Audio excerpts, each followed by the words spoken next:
And the Buddha said, it is possible, Brahmin, to describe gradual training, gradual practice, and a gradual progress in this Dhamma Vinaya.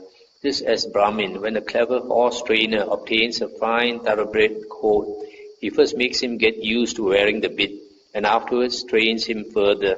So when the Tathagata obtains a person to be tamed, he first disciplines him thus. Come, monk, be virtuous, restrain with the restraint of the Patimokkha, be perfect in conduct and resort, and seeing fear in the slightest fault, train by undertaking the training precepts. I stop here for a moment. So here the Buddha says, when a person becomes a monk, the first thing, he must learn moral conduct. The Patimokkha refers to the precepts, 227 precepts of monk. And perfect in conduct and resort. Conduct is our how we conduct ourselves. Resort is where we go to. There are certain places, certain resorts a monk is not supposed to go. For example, a place where prostitutes stay, a place where a single woman lives, is not supposed to go. All these, if he goes to such place, people would suspect him of breaking the precepts. When Brahmin, the monk, is virtuous and seeing fear in the slightest fault, then the Tathagata disciplines him further. Come, monk, guard the doors of your sense faculties. On seeing a form with the eye, do not grasp at its signs and features, since if you were to leave the eye faculty unguarded, evil, unwholesome states of covetousness and grief might invade you. Practice the way of its restraint. Guard the eye faculty. Undertake the restraint of the eye faculty. Similarly, on hearing a sound, smelling an odor, tasting a flavor, touching a tangible, cognizing a mind object, do not grasp at its signs and features, since if you were to leave the faculties unguarded, evil, unwholesome states might invade you. Practice the way of its restraint. Guard the faculties. Undertake the restraint of the faculties. So the second step here is to guard the six sense doors. Don't, if you see or hear anything, don't pay too much attention. Here it says, do not grasp at its signs and features. If you pay too much attention, then we are biting the bait that Mara has set up for us. When Brahmin, the monk, guards the doors of his sense faculties, then the Tathagata disciplines him further. Come, monk, be moderate in eating. Reflecting wisely, you should take food neither for amusement, nor for intoxication, nor for the sake of physical beauty and attractiveness, but only for the endurance and continuance of this body, for ending discomfort, and for assisting the holy life, considering, thus I shall terminate all feelings without arising new feelings, and I shall be healthy and blameless, and shall live in comfort.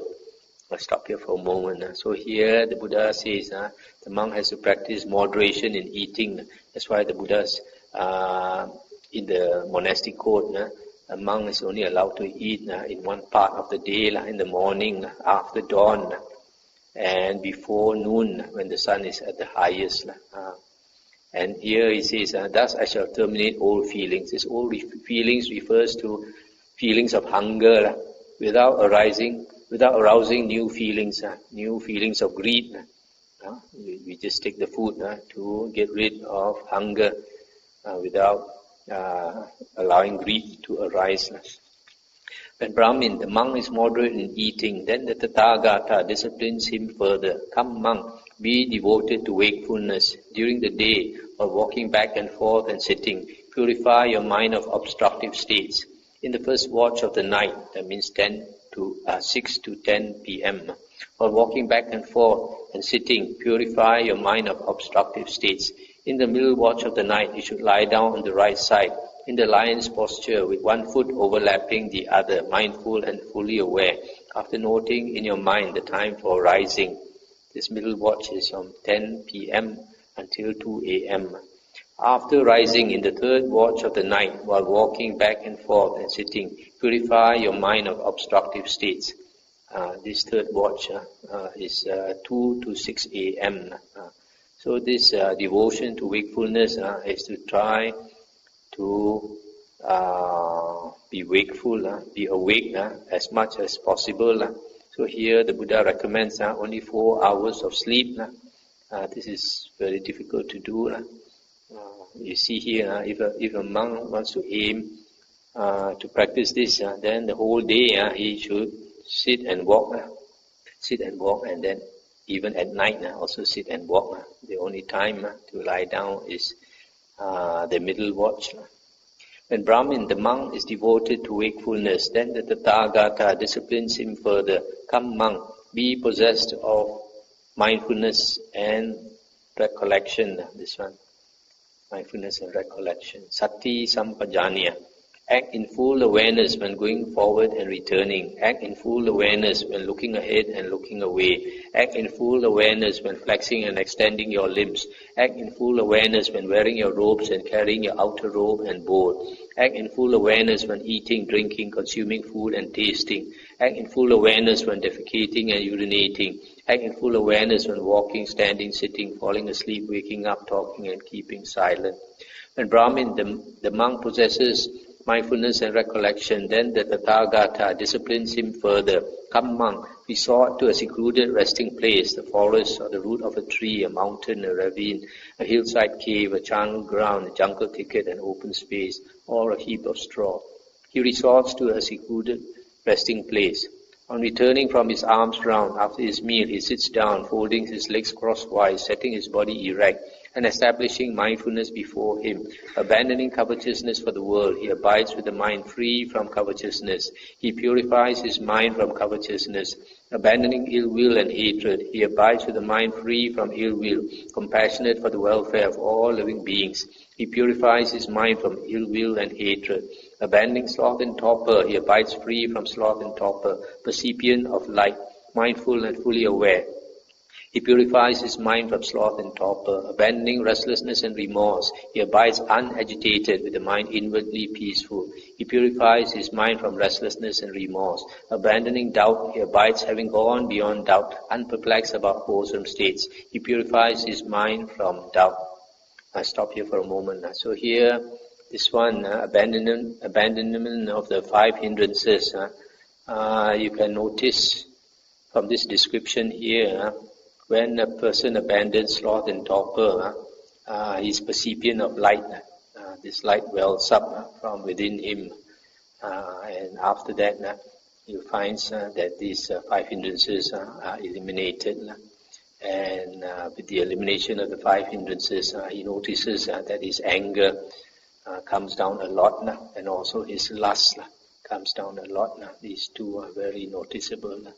Having abandoned these 5 hindrances, imperfections of the mind that weaken wisdom, quite secluded from sensual pleasures, secluded from unwholesome states, he enters upon and abides in the first jhana, which is accompanied by applied and sustained thought, with delight and pleasure born of seclusion. With the stilling of applied and sustained thought, he enters upon and abides in the second jhana, which has self-confidence and singleness of mind without applied and sustained thought, with delight and pleasure born of concentration. With the fading away as well of delight, he abides in equanimity, mindful and fully aware, still feeling pleasure with the body. He enters upon and abides in the third jhana, on account of which noble ones announce, he has a pleasant abiding, who has equanimity and is mindful. With the abandoning of pleasure and pain, and with the previous disappearance of joy and grief, he enters upon and abides in the fourth jhana, which has neither pain nor pleasure, and utter purity of sati, recollection and equanimity.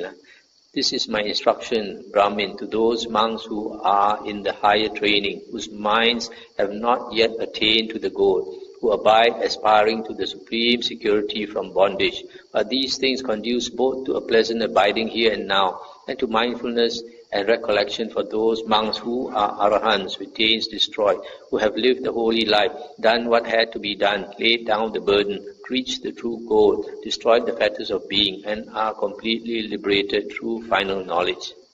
Okay, so I was saying that this list of this gradual training is called Carana in Pali, and that's translated as conduct or practice of the holy life.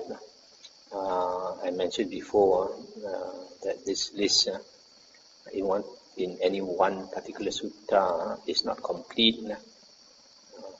mentioned before that the complete list, there are 10 items, but usually what is given in most suttas is only 7 items. So like here, what is missing? The first one is contentment. Contentment is not here. And then the 7 sadhamma, the 7 good things are also not here. Okay, so you notice this practice or conduct of the holy life ends with the 4 jhanas. And just like the Noble Eightfold Path, it is mentioned in another sutta which we will come to, Sutta 117. It is mentioned that the practice of the Noble Eightfold Path must go in a definite sequence. It must start with right view. And then the Buddha says, only when you have attained right view, you have entered the Noble Eightfold Path. And right view will bring you to right thoughts. And right thoughts will bring you to right speech, which will bring you to right action, and that will bring you to right livelihood, and that will bring you to right effort, and that will bring you to right recollection, and that will bring you to right concentration. So the Noble Eightfold Path also ends with right concentration, which is defined as the 4 jhanas. So here also it ends with the 4 jhanas. But when after a person has attained the 4 jhanas, then if we follow the footprints of the Buddha to enlightenment, that he has to attain the abhinyas, the higher knowledges. Higher knowledges.